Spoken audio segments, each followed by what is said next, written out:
to come to our own understanding. Peter had that mountaintop moment. He had that chance to give and to share and to journey throughout Christ's life. We don't have that same mountaintop experience. The other 3 disciples, the other 6, the other 9, the other, math was never my strong suit, 9, 12 minus 3 is 9, yeah. The other 9 disciples didn't know what to do. Why? Because they weren't given the same things that we were. They weren't given the same things that Peter was. They weren't given the same tools that James and John were. Instead, they were given an opportunity to experience God in their own light. They were given a chance to come into their own understanding.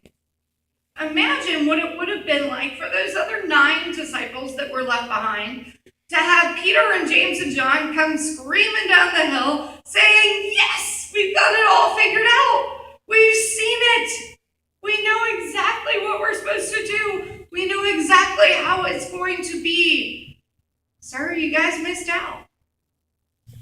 What would that have made the disciples that were left down on the bottom feel like?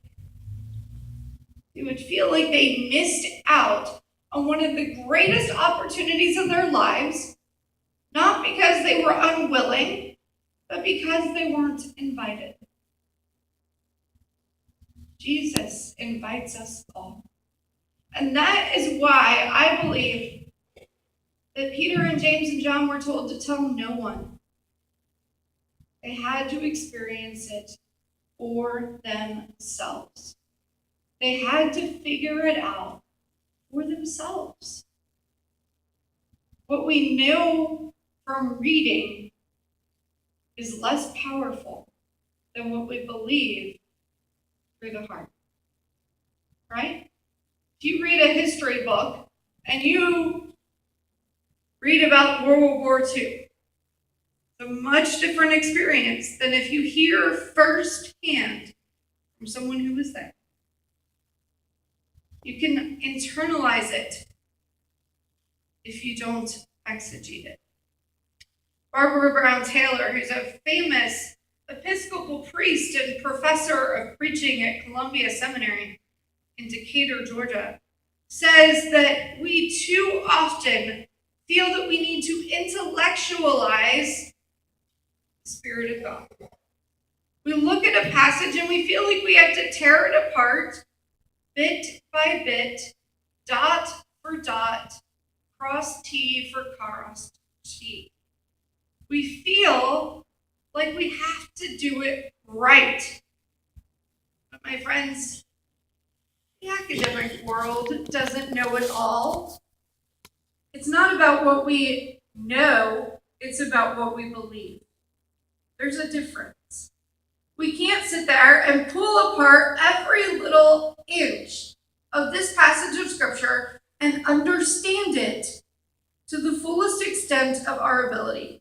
We might understand it with our minds, but we can't understand it with our hearts because we haven't experienced it. So, my friends, we need to find ways to have those aha, transfiguring moments in everyday lives.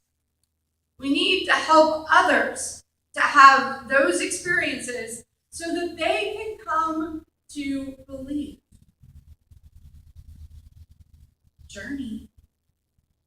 Journey is a bunch of steps. Journey is not one moment where we sit there and we get smacked over the head by God, who gives us all of the wisdom that we've ever needed to know about the text in their original languages. It doesn't matter how much education we have had.